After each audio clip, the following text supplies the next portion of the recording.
이런 말이 있습니다. 겨울은 반드시 봄을 데리고 온다라는 그런 말이 있습니다. 이제 이것은 겨울이 아무리 추위가 극성을 부려도 봄은 반드시 온다라는 뜻이겠죠. 바라기는 이와 같이 계절의 봄이 오듯이 우리나라의 얼어붙은 그런 경제와 또 지금의 이 어려운 시대를 잘 이렇게 헤쳐나갈 수 있는 그러한 따뜻한 봄이 왔으면 좋겠다라는 것이죠. 그뿐만이 아니라 우리가 살아가는 모든 삶의 위치에서 너무나 힘들죠. 소상공인들은 장사가 잘 되지 않아서 목이 좋은 위치에도 불구하고 이렇게 문을 많이 닫는 그런 가게들을 보게 됩니다. 그리고 요즘은 뭐 남포동이라든지 정말 사람이 그 유동인구가 많던 그런 번화가에서도 사람이 많이 줄어서 장사가 잘 되지 않는다고 합니다. 그만큼 어려운 시기를 우리가 지내고 있습니다. 제가 인터넷에서 검색에 세상에서 가장 현명한 투자는 무엇일까라고 검색을 쳐봤습니다. 그런데 거기에서 이제 AI가 거기에 답변을 해줘요. 가장 현명한 투자는 무엇일까라고 검색을 해보니까 세계에서 가장 현명한 투자는 손실을 최소화하는 것이 가장 장기적인 투자의 성공의 핵심이라고 그렇게 답을 주었습니다. 당연한 거죠.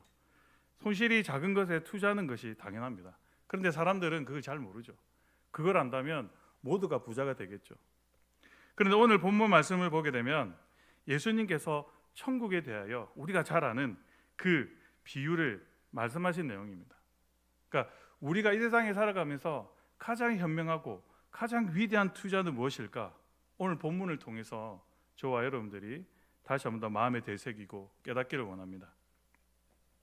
예수님께서 천국에 대하여 말씀하실 때에 오늘 본문 13장을 보게 되면 씨 뿌리는 사람, 그리고 보화를 구하는 사람, 진주를 구하는 사람, 그리고 거물을 치고 고기를 잡는 사람 등의 그 비유를 통하여서 우리에게 잘 말씀해 주고 있습니다.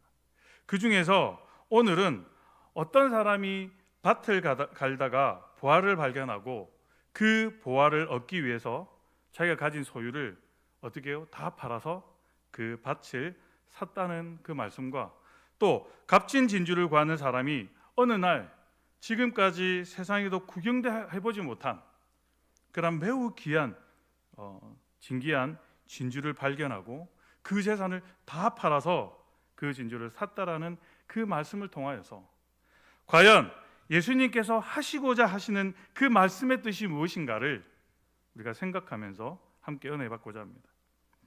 사랑하는 우리 성도님들은 항상 은혜를 사모하고 또 그 은혜를 위해서 우리가 전전긍긍하고 또 노력하고 있죠. 그런 은혜를 갈망하는 것은 당연합니다. 그래서 항상 은혜가 충만해야 되죠. 자동차에 보면 자동차가 요즘은 전기차가 나와서 그렇지 뭐 전기차도 마찬가지입니다. 자동차가 잘 달리기 위해서는 오래 달리고 잘 달리기 위해서는 어떻게 해요? 늘 기름이 차 안에 이렇게 많이 있어야 되죠. 연료가. 그리고 전기차 같은 경우는 항상 충전을 해야 되죠. 그래야 차가 잘 달리고 오래 달릴 수가 있습니다. 그래서 그런 것처럼 은혜는 우리들의 믿음에 항상 충만해야 그 은혜 안에서 기쁨이 샘솟듯 솟아나게 되는 것이죠. 그래서 항상 은혜 충만하시기를 우리는 늘 애쓰고 노력하고 또 그러한 우리 성도님들이 되시기를 주님의 이름으로 간절히 축원합니다. 저도 한때는 있잖아요. 이렇게 늘 성경책을 들고 다니고 차를 탈 때나 이렇게 말씀을 볼 때는 은혜가 넘쳤거든요. 그럴 때면요 사람이 지혜로워져요. 이렇게 지금도 제가 그렇다고 목사님이 지금 말씀을 안 보나 하지만 사실은 자꾸만 일이 되어 가거든요. 그런데 정말 제가 이게 간절한 마음으로 정말 하나님을 찾고자 이 말씀을 읽을 때는 정말 사람이 이렇게 똑똑해지더라고요. 지혜로워지고. 그러니까 생각하면 생각할수록 뭔가 자꾸 아이디어가 떠오르고 그 안에서 주는 또 그 겸손함 때문에 어떤 일을 할 때 많은 사람들이 막 붙어요. 막 도와주는 사람도 생기고 필요할 때 막 곳곳에서 사람들이 막 도와주는 은혜가 있거든요. 그런데 이러한 은혜도 우리가 잘 지키지 못하면 소멸됩니다. 은혜 받는 것도 중요하지만 소멸치 않고 오래도록 잘 유지하는 것도 너무나 중요하다는 것입니다. 은혜는 요즘 흔히 한 번 쓰고 버리는 그런 일회용의 어떤 젓가락의 숟가락처럼 한 번 쓰고 버리는 것이 아닙니다. 그런 손쉽게 얻을 수 있는 인스턴트 식품도 아니라는 것입니다. 은혜는 받기는 힘드나 쏟아버리기는 너무나 쉽다는 것입니다. 그러기에 받은 은혜는 오래도록 간직하여 항상 충만한 생활을 하여야 한다는 것입니다. 아무쪼록 그동안 받은 은혜를 오래도록 간직하여서 저와 여러분들이 승리하는 삶을, 평강의 삶이 그렇게 되시기를 주님의 이름으로 다시 한번 더 축원합니다. 오늘 본문 말씀 중에 부활을 발견하는 사람이나 값진 진주를 구하는 사람의 비유는 모두 같은 뜻을 가지고 있습니다. 한 가난한 농부가 밭을 갈다가 부활을 발견하였죠. 나중에 소유를 다 팔아서 그 밭을 샀다라는 것을 보게 되면 아마 이 사람이 갈고 있던 밭은 자기의 소유가 아니라는 것을 우리가 알 수가 있죠. 그 당시에는 전쟁과 도둑들이 너무나 많아서 부자들이 부활을, 이 보물을, 저는 이제 오늘 본문에 이제 보물이라고 했는데 이 보화보다는 좀 보물이 임팩트가 있는 것 같아서 보물이라는 제목으로 주겠죠. 이렇게 정했습니다. 이 보물을 이 부자들이 항아리나 또는 금괴에 넣어서 땅에 묻어뒀습니다. 그래서 전쟁이 일어나면 또는 전쟁을 통해서 가족들이나 죽거나 포로로 잡혀가서 주인이 없으면 후대에 어떻게 돼요?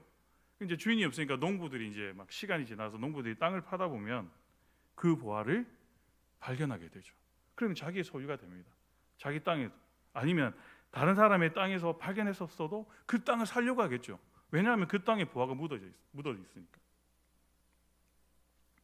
실제로 1956년에 베들레헴 근방에서 그 밭에서 수백만 달러어치의 보물이 담긴 항아리를 발견한 적이 있습니다.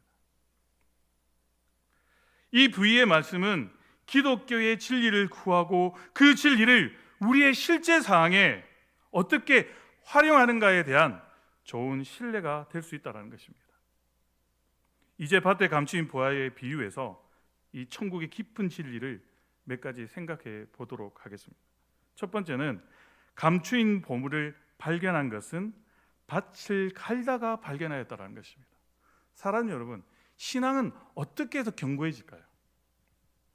성경을 많이 읽고 예배의 자리에 와서 하나님의 말씀을 많이 듣고 기도를 많이 하고, 맞습니다. 그렇게 해도 분명히 신앙은 자랍니다. 그러나 견고해지고 성숙해지는 데서는 어떻게 되는 줄 알아요? 실천해야 합니다. 순종해야 합니다. 보화는요, 길을 가다가 우연히 발길이 채여서 쉽게 얻어지는 것이 아닙니다. 열심히 노력하고 일할 때 그 대가로 얻어지는 것이죠. 사람들은 쉽게 벌어서 쉽게 향락을 누리려고 합니다. 밭을 간다는 것은 자기가 해야 할 일에 충성스럽게 그 임무를 다하는 것을 의미합니다. 여러분, 우리 그러잖아요. 내 교회는 일하는 사람만 일한다. 그럼에도 불구하고 지치고 힘든데도 왜 그렇게 일을 열심히 하고 또 하려고 할까요? 자신은 힘들다고, 육신은 많이 힘들고 어렵다고 하지만은 뭐예요? 그걸 놓을 수 없는 믿음이 있어요. 왜요? 일을 하다 보면 그런 하나님의 은혜를 경험하기 때문이라는 것입니다. 그럼에도 불구하고 현대인들 중에서는 일확천금이나 꿈꾸며 도박판으로 전전하고 복권이나 사다가 가산을 탕진하는 그런 패가망신하는 사람들이 많이 늘어나고 있죠. 강원도 정선에 저번에 한번 TV에서 다큐멘터리가 나온 적이 있어요. 그 폐강촌을 이제 정부에서 활성화시킨다는 명목으로 이제 정부에서 거기서 카지노를 만들었어요. 그래서 이곳에 와서 이제 거기는 이제 합법화되어 있으니까 많은 사람들이 전국에서 몰려가지고 거기서 이제 막 모든 재산 가산을 탕진하고, 아닌 뭐 거지가 아닌 거지가 되어서 집에도 가지 못하고 그 숙소에 처박혀 가서 그렇게 전전긍긍하다가 우울증에 걸리고 나중에는 목숨을 끊는 그런 비참한 일들이 일어나고 있더라고요. 그뿐입니까? 이 인생 역전을 꿈꾸며 로또 복권을 사다가 가산을 탕진하고 오히려 빚더미에 앉아서 어찌하지도 못하고 있다가 나중에는 그 귀한 생명을 끊어버리는 그러한 일들이 빈번히 일어나고 있다는 것입니다. 오늘 본문의 말씀의 보안은 물론 천국에 대한 말씀입니다.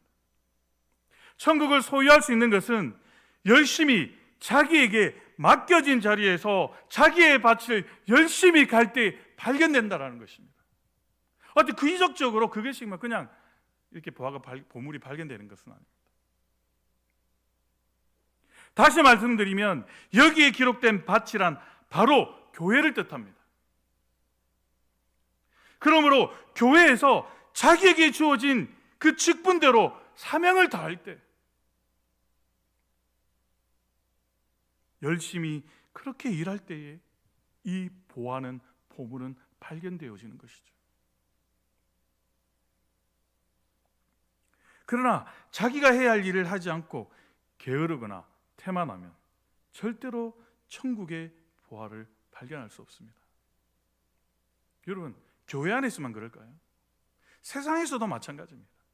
하나님께서 주신 이 말씀을 내가 순종하고자 정말 열심으로 나아갈 때, 그러면 여러분 많이 힘들잖아요. 말씀대로 살려고 하면. 그럼에도 불구하고 막 부딪히고 노력합니다. 늘 기도하고 애쓰고 노력합니다. 그럴 때 여러분 그 끝은 어디입니까? 주님의 놀라운 은혜를 체험하죠. 사람 관계도 마찬가지입니다. 여러분 원수를 사랑하라. 우리가 새벽기도에 지금 막 하고 있지만 원수를 사랑하라. 근데 진짜 사람의 관계에서 제일 어려운 게 원수를 사랑하는 거예요. 야, 77번이라도 네가 용서해라. 그거 쉽습니까? 어렵죠. 그럼에도 불구하고 내가 그렇게 주님이 주신 말씀이니까 내가 실천하겠다 할 때 여러분 어떻게 되는지 압니까? 여러분 또 다 경험해 보셨을 겁니다. 사람이 먼저 변합니다. 상대방이. 나는 정말 피눈물 나게 내가 뼈를 깎는 아픔을 견디고 그렇게 사랑하는데 그 사람이 먼저 변하는 놀라운 역사가 일어나게 된다는 거죠. 그 가정 속에 누가 개입하니까요? 주님이 개입하니까. 그러면 나는 그 모습을 볼 때, 그런 기적들을 볼 때, 은혜를 볼 때 어떻게 해요? 내 신앙은 견고해지죠. 거기에서 보화를 찾는 거죠. 마태복음 11장 12절에 이렇게 말씀합니다. 천국은 침노하는 자가 빼앗느니라.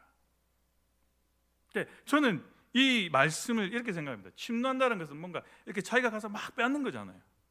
그러니까 실제로 이 말씀대로 우리가 뭐 어떤 무기를 들고 와서 막 이런 게 아니고요. 여기서 말하는 침노는요, 내가 열심으로 직분을 감당할 때입니다. 내가 열심으로 주님의 말씀을 순종할 때라는 것입니다. 그것이 뼈를 깎는 아픔이 있다 할지라도 주님이 말씀하시면 내가 순종하겠습니다라는 그 굳건한 믿음.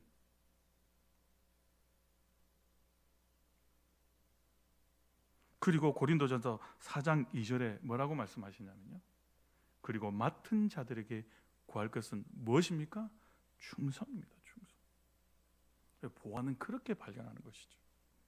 은혜는요, 그냥 내가 막 열심히 앉아서 말씀을 듣고 막 기도 열심히 하고 하는 게 아니라 실천해야 합니다. 실천.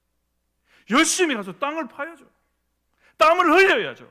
그래야 그 보화 보물을 자기 것으로 만드는 것입니다. 이와 같이 보화와도 같은 천국과 구원의 진리를 깨닫고 하나님의 선물로 주는 은혜를 받는 것은 자기의 맡은 바 사명을 충성되게 지켜 행할 때에 얻어지는 것을 우리는 믿어야 한다는 것입니다. 그래서 여러분, 내만 와 이것만 나만 왜 매년 이거 해? 나 아니면 사람이 없어? 여러분 그렇게 힘들어하지 마십시오. 그래도 하시잖아요. 어차피 할 거 왜 그렇게 말로서 그렇게 스스로 힘들어하십니까? 생각하십시오. 천국은 침노하는 자가 빼앗는 겁니다. 주님께서 주신 이 보화와 보물은요, 여러분들이 열심히 할 때 가져가는 것이에요. 그 수고와 노력이 그냥 여러분이 이 땅에서 끝나는 게 아니라니까요. 여러분 그런 거예요. 우리가 이제 그 마태복음에 보면 주님이 마지막 때에 양과 염소와 막 이렇게 처음에는요 그 이스라엘 유민들의 이런 생활 방식을 잘 깨달아야 되는데, 여러분 이렇게 그 처음에 이제 양과 염소를 같이 이렇게 풀을 먹이거든요. 이렇게 나눠서 안 먹여요. 처음에 막 이렇게 양과 염소를 풀을 같이 섞어서 막 먹여요. 그래 나중에는요 저녁이 되면요 얘들을 다시 부르잖아요. 그러면 따로 구분해요. 우리 마태복음에 그런 말 있잖아요. 말씀이 있잖아요, 그죠? 염소는 오른쪽에, 양은 왼쪽에. 그런데요, 왜 이렇게 오른쪽과 왼쪽을 나눌까요? 아무런 이유가 없습니다. 그냥 이들의 생활 습관이요, 같이 재우게 되면 서로 잠을 못 잔다는 거예요. 서로 이게 생리의 형식이 다르기 때문에. 그냥 아무렇지도 않게 그냥 넌 왼쪽, 넌 오른쪽. 그냥 아무 이유 없이 그냥 네가 뭐 풀을 많이 뜯어먹고 열심히 뜯어먹었으니까 너는 오른쪽이 왼쪽이 아니라 그냥 너는 양이니까 왼쪽, 너는 염소니까 오른쪽, 뭐 이렇게 그냥 나누는 거예요. 마지막 때 믿음을 보겠습니까? 진정한 참 믿음은요, 내가 해야지 이게 아니에요. 그냥 내 몸에서 자연스럽게 나오는 게 참 신앙이니요 참 믿음이라는 것이죠. 억지로 그냥 내가 해야 된다 이게 아니에요. 이건 아직 조금씩 성장하고 있는 과정이에요. 그러나 성숙하고 참 신앙에는요 그냥 몸에 배어 있어요. 그래서 사람에게 대하는 태도가 다르고요, 말과 행동이 달라요. 참 신앙인요 그렇게 열심히 그냥 자기 몸에 배어 있어요. 그냥 하는 거예요. 열심히 남의 눈치도 보지 않고요, 그냥 주님이 거저 주시는 사명이니까 열심히 하는 거예요. 그게 믿음이란 참 믿음. 두 번째는요, 보화를 발견하였으면요 내 것으로 만들어야 돼요. 내 것으로. 오늘 본문 말씀을 보면요, 보화를 발견하고서 기뻐하였다고 합니다. 기뻐하였다고. 이것은 구원의 진리를 깨달은 자에게 오는 기쁨이죠. 당연히 보화 보물을 찾으면 기쁘죠. 그 구원의 진리를 깨닫고 하나님이 주시는 은혜를 체험한 뒤 오는 감격이라는 것이지요. 여러분 생각해 보세요. 여러분들이 열심히 일했어요. 그런데 하나님의 놀라운 은혜를 체험하잖아요. 그럼 그거보다 기쁨이 어디 있어요? 여러분들이 뭐 돈이 중요하겠습니까? 뭐가 중요하겠습니까? 하나님이 나의 삶 가운데 지금 역사하고 계신 그 은혜만으로 모든 게 다 채워지는데,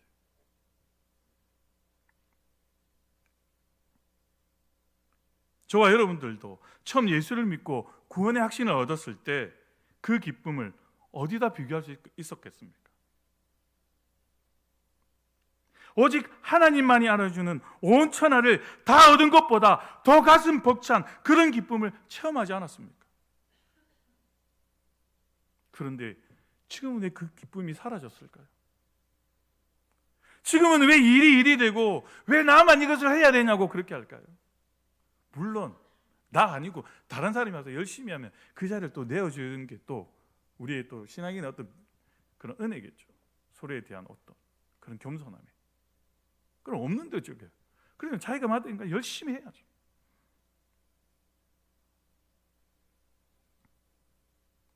기독교의 신앙은 바로 이 기쁨의 신앙입니다. 우리가 주님께 얻은 그 은혜와 구원의 감격을 잃어버렸기 때문에 기쁨이 없는 거예요. 그러니까 일이 되는 거죠. 그러니까 신앙은요, 예배와 말씀의 은혜와 기도와 이게 균형 있게 잘 가야 돼요. 그러니까 여러분의 신앙을 잘 살펴보세요. 보화와 보물을 분명히 나는 찾았는데도 이 기쁨과 감격을 잃어버렸다는 것은 주님의 은혜와 구원의 감격을 잃어버렸다는 말과 같은 거예요. 그러니까 여러분의 것으로 만들지 못하고 있는 거죠. 이 기독교의 신앙은 기쁨의 신앙이라고도 합니다. 감격의 신앙입니다. 이 기쁨은 세상이 주는 기쁨과는 근본적으로 차이가 있다는 것입니다. 영원히 씻을 수 없는 죄를 용서받은 그런 기쁨과 하나님의 나라를 소유할 수 있는 감격의 기쁨이라는 거죠. 저라고 뭐 이런 구원의 감격이 늘 있는 것도 아닙니다. 저도 힘들어요. 이 기쁨은 어떤 것으로도 막을 수가 없습니다. 그래서 사도 바울은요, 감옥에서 말하기를 어떻게 말했습니까? 어디서요? 감옥에서 말하기를 항상 기뻐하라 내가 다시 말하노니. 기뻐하라고 빌립보서 4장 4절에서 말하지 않습니까? 감옥에서 이 사도 바울은 이 말씀을 어떻게 할 수 있었을까요? 자신 안에는요 구원의 기쁨과 감격이 넘쳐났기 때문이에요. 자신이 열심히 복음을 위해서 목숨을 다해 나아갈 때 자신은 날마다 주님께서 주신 보화 보물을 찾았다는 것이죠. 그게 무엇이겠습니까? 구원의 감격이라는 것이죠. 사랑하는 여러분, 예수를 믿는 사람이라면 이 기쁨을 체험해야죠, 날마다. 그래서 우리는 이 기쁨이 사라지니까 능력도 사라지는 겁니다. 그런데 이 기쁨을 포기하는 사람이 있습니다. 보화를 발견한 그 농부의 소박하고 단순한 기쁨이 바로 우리의 것이 되어야죠. 그러려면 자기의 소유를 다 팔아서 그 밭을 사서 그 보화를 자기의 것으로 만들어야 합니다. 그러면 여러분 생각해보세요. 그 밭을 살려고 하면 그 땅 밑에 보화가 숨겨져 있잖아요. 그럼 사기만 하면 끝납니까? 가서 열심히 땅을 파서 그 보화를 찾아내야죠. 소유를 다 팔았다라는 것은 지금까지 자기가 가지고 있는 모든 것을 투자하고 집중하고 또한 천국 가는 길에 지장이 되고 장애가 되는 모든 것을 버리는 것을 말합니다. 자신의 혈기와 욕심을 모두 버리고 온전히 거기에 성실하게 나가는 것이죠. 마가복음 10장 29절에서 30절 말씀입니다. 우리 화면에 나와 있는 말씀을 우리 다 같이 읽겠습니다. 시작. 예수께서 이르시되 내가 진실로 너희에게 이르노니 나와 복음을 위하여 집이나 형제나 자매나 어머니나 아버지나 자식이나 전토를 벌인 자는 현세에 있어 집과 형제와 자매와 어머니와 자식과 전토를 100배나 받되 박해를 겸하여 받고 내세 영생을 받지 못할 자가 없느니라. 그러니까 잘 나가다가 뭐를 겸하여 받는다고요? 박해를 겸하여 받고. 여러분 다 이렇게 주시면서 다 좋은데 가다가 박해를 받네요. 그런데 여기에서 더 중요한 거는 뭡니까? 형제나 자매나 부모나 다 버려요. 온리 어디요? 그러니까 그만큼 자신이 가진 이 보화를 자신의 것으로 만들어야 하는 것이죠. 또한 사도 바울은 빌립보서 3장 8절 말씀에 주 예수 그리스도를 위하여 내가 모든 것을 해로 여기고 그를 위하여 모든 것을 잃어버리고 배설물로 여기노라라고 말씀합니다. 그러니까 여러분들 그렇다고 뭐 부모와 자식을 그냥 버리고 이게 아닙니다. 여기서 한 것은 뭐예요? 자신을 이 보화를 위해서 모든 에너지를 집중하라는 거죠. 그럼 그렇지 않겠습니까? 여러분들 저 땅에 저 밭에 지금 많은 금은 보화가 막 이렇게 보물이 숨겨져 있는데 여러분 어떻게 해서라도 날마다 잠을 못 자고 고민할 거 아니에요. 그때 뭐 부모가 어디 있습니까? 뭐. 온전히 저 땅을 내가 차지해서 내가 가지겠다 그 생각밖에 더 있습니까? 주님이 우리에게 말씀하신 건요 너의 구원을 위해서 이 감격의 보호와 기쁨을 구원의 기쁨을 위해서 모든 에너지를 나를 위해 투자하는. 근데 사실은 주님을 위해서 투자하는 거지만 사실 나를 위해서 투자하는 거죠. 다른 사람이 받는 은혜와 기쁨을 절대로 내 것이 될 수 없습니다. 내가 받은 은혜, 내가 받은 체험만이 나의 기쁨이 될 수 있고 나의 간증이 될 수 있습니다. 그러므로 문제는 내가 은혜 받고 샘솟듯 넘치는 기쁨이 충만해야 한다는 것이죠. 예수 그리스도에 대하여 그가 어떻게 탄생되고 그가 누구이고 어떻게 죽었다는 것을 아는 것으로 족한 것이 아니라 부활하신 예수 그리스도는 하나님의 독생자요 나를 위해 피 흘리신 나의 구세주로 영접하여서 그 예수를 우리는 어떻게 해요? 내 것으로 소유해야 한다는 것이죠. 이 예수가 우리 인생의 최대의 보물이요 보화라는 것입니다. 그러나 그 가치를 몰라서 예수를 가소평가하고 얻으려고 하지 않고 세상의 향락과 바꾼 어리석은 인생이 너무나 많다는 것이죠. 제가 이 말씀을 딱 묵상하다가 제 자신을 보니까 지금 제가 예수님을 딱 가운데 놓고 혹시 내가 지금 뭔가 어떤 거와 딜을 하고 있지 않나, 내 자신이 너무나 부끄러웠다는 거죠. 예수님은요 절대로 자신이 나는 보아야 보물이야 라고 강구하지 않으셨습니다. 인간 스스로가 예수를 구세주로 알아서 그 보화를 얻기 위해 스스로 노력하셨고, 주는 그리스도시요 살아계신 하나님의 아들이십니다라고 고백하게 하였다는 것이죠. 예수님이 십자가에 죽었을 때 이제 백부장이 이제 신약성경에 한 5명이 나옵니다. 그 중에 예수님이 죽었을 때 그 앞에 그 군인 한 명이 예수님이 죽었을 때 뭐라고 했습니까? 진정으로 하나님의 아들이었다고 고백했죠.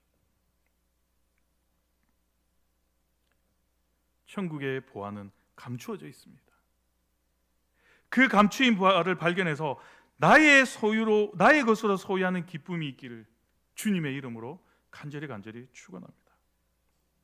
영국 사람들이요 처음 아프리카에 갔을 때에 이 아프리카의 원주민들이요 반짝반짝거리는 아름다운 걸 막 손에 들고 막 갖고 놀고 있는 거예요.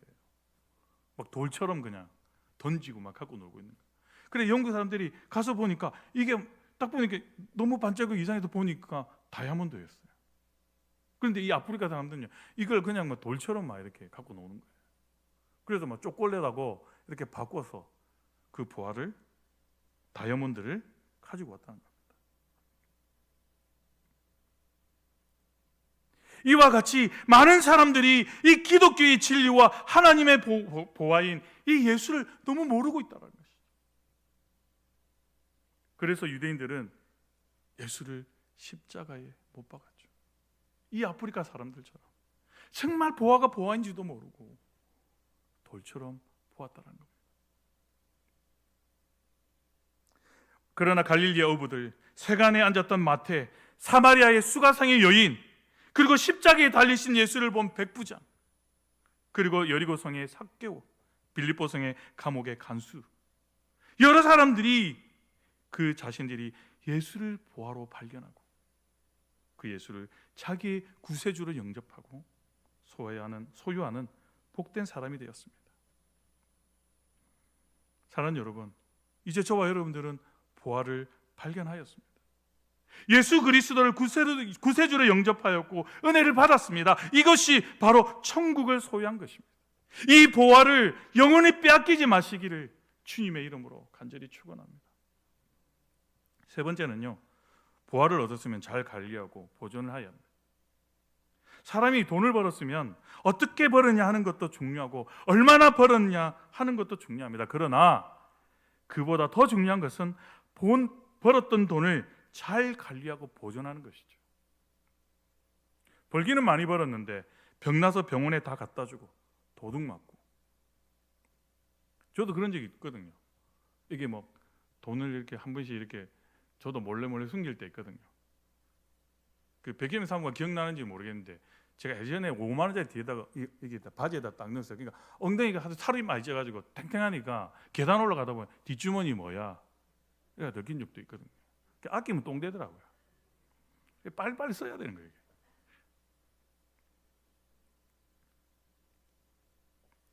벌기는 많이 벌었는데 병나서 병원에 다 갖다 주고 도둑도 맞고 구워주었다가 떼이고 해서 모두 새 나가면 아무 소용이 없다는 것이죠. 그래서 성경 말씀은 말하기를, 학개서 1장 6절입니다. 우리 다 같이 읽어보겠습니다. 화면을 보고 시작. 너희가 만일 뿌릴지라도 수확이 적으면 먹을지라도, 배부리지 못하며 마실지라도 흡족하지 못하며, 입어도 따뜻하지 못하며 일꾼이 삭슬 받아도 그것을 구멍 떨어진 전대에 넣음이 되느니라. 그러니까 우리들은 어렵게 은혜를 받고 그 은혜에 심취되어 기뻐합니다. 그러나 그 충만한 은혜와 성령이 며칠 못 가서 소멸되어 그냥 없어져 버린다면 오히려 뭐만 남아요? 그 자리에 공허함과 허탈만이 남게 됩니다. 그러므로 그 받은 은혜를 잃어버리지 않도록 잘 보존하고 관리하는 것이 그만큼 중요합니다. 은혜를 어떻게 오래도록 간직하느냐에 따라서 우리들의 삶은 기쁨과 평강 속에서 살 수 있고, 그 반대로 그 은혜의 기쁨을 잃어버리면 근심과 불안 속에서 살 수밖에 없다는 것입니다. 그러면 어떻게 해야 받은 은혜를 잘 보존할 수 있겠습니까? 이 받은 은혜를 계속 충전해야죠. 우리는 핸드폰 들고 다니잖아요. 그러면 들고 다니면 배터리가 얼마 없다 하면 어떻게 돼요? 빨리 충전을 해야죠. 그런 것처럼 우리는 항상 하나님께 예배드리는 생활과 기도 생활을 통해서 얻을 수 있습니다. 매일 새벽마다 하나님 앞에 나와서 은밀한 중에 보시는 하나님과 교통함으로써 그 새벽에 주시는 하나님의 말씀의 만나를 받아 먹을 때 우리의 믿음은 최고도로 충전될 줄로 믿습니다. 그리고 매주 주일마다 하나님께 예배드릴 때에 하나님은 능력과 권능으로 역사해 주셔서 우리의 영혼이 고갈되지 않도록 생명의 만나와 생수로 우리를 은혜로 충만히 채워 주신다는 것입니다. 두 번째는 받은 은혜가 새어나가지 않도록 단속을 잘해야죠. 은혜를 잘 보호할 수 있는 방법은 기도밖에 없습니다. 우리 주님도 이 은혜와 그한 확실한 자신의 어떤 그런 순종함에 있어서 그 일들을 실천하기 전에 늘 기도했습니다. 하물며 우리이겠습니까? 기도로 항상 감사하고 기뻐하며 믿음의 생활을 지속해 나갈 때 받은 은혜는 오래오래 계속 지속될 수 있다는 것입니다.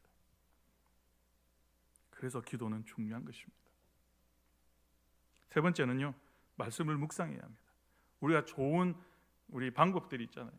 그런 방법, 수단과 방법을 사용하고 있지 않습니까? 늘 말씀을 여러분들이 아침마다, 오늘도 아침에 제가 좀 늦잠을 자가지고 눈을 뜨니까 8시가 좀 넘었더라고요. 전화가 오고 문자가 오고 난리 났습니다. 영상을 제가 안 올리면요, 우리 구역장 권사님이 난리가 납니다. 저는 그리고 좀 막 전화도 오고 이러니까 누구야 막 좀 귀찮잖아요. 근데 나중에 보니까 너무 귀한 거예요. 그래도 이 말씀을 보겠다고, 물론 나름대로 어떤 책임감과 소명이 있어서 그렇게 하시겠지만 너무나 좋은 거예요, 이런 현상들이. 그래서 우리 교회는 잘 될 줄로 믿습니다. 이런 말씀을 사모하는 것들이 있을 때 교회는 잘 되죠. 하나님의 말씀을 항상 묵상할 때 성령님께서 우리에게 영감을 주시고 깨닫게 하시고 새로운 생수와 같은 은혜를 더하여 주신다는 겁니다. 그러니까 마귀가요, 절대로 근접하지 못해요.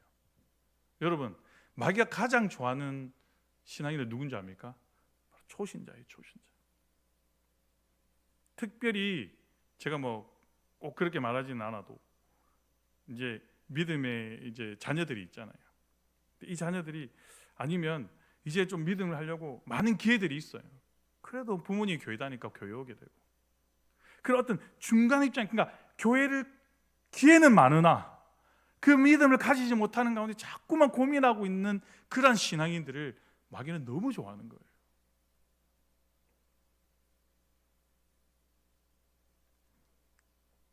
시편 19편 14절에 나의 반석이시요 나의 구원자이신 여호와여, 내 입의 말과 마음의 묵상이 주님 앞에 연락되기를 원하나이다. 내가 주의 법을 어찌 그리 사랑하는지요, 내가 그것을 종일 작은 소리로 읊조리나이다. 그러니까 여러분, 저는 그렇게 생각합니다.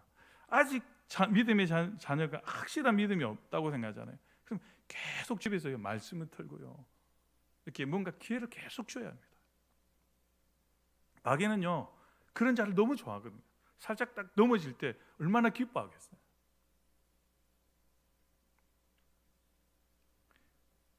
그래서 이 믿음을, 은혜를 우리가 받은 이 보화를 지키기 위해서는 사탄의 시험을 이겨내야 한다는 것입니다. 베드로전서 5장 8절에 근신하라 깨어라, 너희 대적 마귀가 우는 사자와 같이 두루다니며 삼킬 자를 찾는다고 합니다. 너희는 믿음을 굳건하게 하여 오히려 그를 대적하라 말씀하고 있습니다.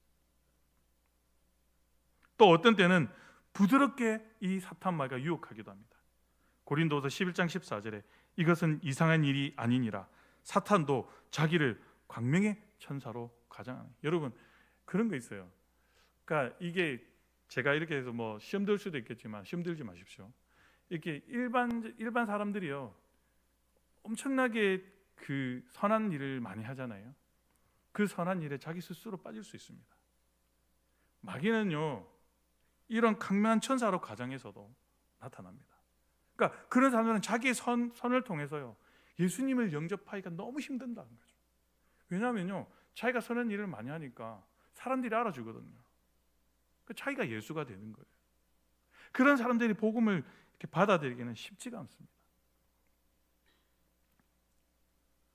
그래서 주님은 부탁하시기를 요한계시록 3장 11절에 내가 속히 오리니 내가 가진 것을 굳게 잡아 아무도 내 면류관을 빼앗지 못하게 하라.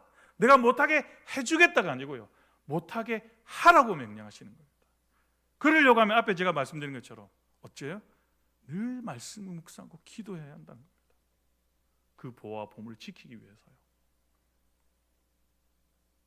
사랑하는 여러분, 아무쪼록 받은 은혜를 오래오래 간직하여서 기쁨과 소망과 평강이 넘치는 삶이 되시기를 주님의 이름으로 간절히 축원합니다. 마지막 네 번째입니다. 얻은 부활을 잘 운영하고 활용해서 많은 이익을 남겨야 하는 것이죠. 얻은 부활은 잘 간직만 해서도 안 됩니다. 마태복음 25장에는요 우리가 잘 아는 달란트 비유가 나오죠. 이 5달란트를 받은 자와 2달란트를 받은 자는 받은 즉시 어떻게 해요? 가서 장사를 해서 남기잖아요. 그런데 1달란트 받은 사람은 어떻게 됩니까? 이걸 꽁꽁 감추잖아요. 그래서 그것을 활용하지 못합니다. 그 결과 주인으로부터 책망과 저주를 받게 되죠. 그뿐만이 아니고 가진 것도 모두 빼앗기고 어둠에 쫓겨났습니다. 자, 우리가 받은 달란트가 있어요. 이 지금 달란트의 비유에서 우리 성도님들이 딱 도전을 받고 내가 받은 게 무엇일까 계산해 봅니다. 내가 잘하는 이런 것이지. 교회 나가서 열심히 해야겠어. 내가 받은 이 구원의 감격과 이 보화와 보물을 내가 간직하고 지켜내야지. 아니 더 많은 것을 남겨야지. 그네 가운데 막 교회 와서 내가 할 일이 무엇입니까? 1인 1사역에 막 이런 적어냅니다. 그런데요 그렇게 하면 교회는 어림이 없습니다. 만사형통하고 탄탄대로 달려갈 수 있습니다. 그런데요 여러분 제가 저번에 누누이 말씀드렸죠. 이 주보에 여러분 대표기도 한 명 적어내기 힘들고요. 제가 그랬죠. 제가 가장 어려운 사역이 뭐냐면요 이 주보에 이름 올리는 거예요. 이게 여러분 제 사역 중에서 제일 힘든 거예요 진짜로. 우리 간사님은 저하고 머리 맞대는데요 대표기도 한 명 세우는 게 힘들고요 그 앞에 안내자, 봉사자 한 명 세우는 게 힘들어요. 그래서요 제가 느낀 게 뭐냐면요 딱 여러분들 그러니까 제가 여러분들 보고 얘기하는 게 사실은 근데 제가 느낀 걸 가지고 어릴 때부터 교육을 해야 되겠다 해서 초등부에 지금 주보에 1인 1사역에 가서 지금 달란트 다 매겨놨어요. 너무 힘듭니다. 여러분 받은 보화가 있는데 왜 아껴놓죠? 왜 1달란트를 받은 사람처럼 왜 주님이 주신 걸 밭에 묻어놓죠? 왜 사용하지 않죠? 여러분 진정한 믿음이 있습니까? 잘 활용하면요 주님께서 말씀하시잖아요. 많은 것을 남기면 주인이 와서 칭찬합니다. 그런데 1달란트 자에게는 뭐예요? 책망과 저주뿐이었다고 봅니다. 여러분 요한계시록 보면요 각자 교회가요 하늘로 막 천국에 올라갑니다. 제일 앞에 이제 그 담임 목사님이 서고요 성도들이 막 따라서 올라갑니다. 여러분 제가 그걸 상상해 보니까 예수님이 다 빼시고 한 명씩 다 이렇게 불러서 다 이렇게 네가 어떻게 했는지 내가 준 건 네가 어떻게 사용했는지 오늘 이 달란트를 다 보시는 거예요. 여러분 책망과 저주만 받으시겠습니까? 어떻게 하겠습니까? 구원의 확신, 감격은 그냥 남만 가지고 있는 것이 아니라 나름에게 나눠주고 활용해야죠. 그래서 교회마다 딱 갔을 때요 막 박비 움직이고 뭔가 같이 이렇게 톱니바퀴 막처럼 움직이는 교회가 있잖아요. 그 교회는 다 다르죠.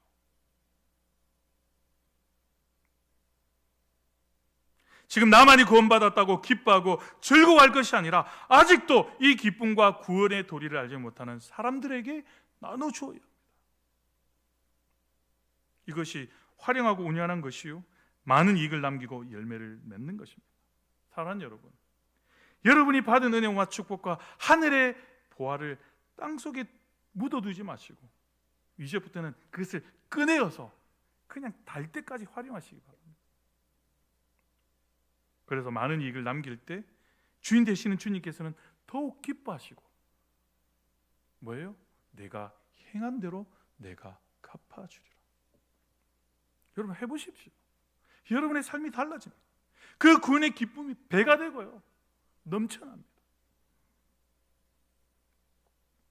그러한 우리 성도님이 되시고 또 우리 교회가 되기를 주님의 이름으로 간절히 소망합니다. 우리 교회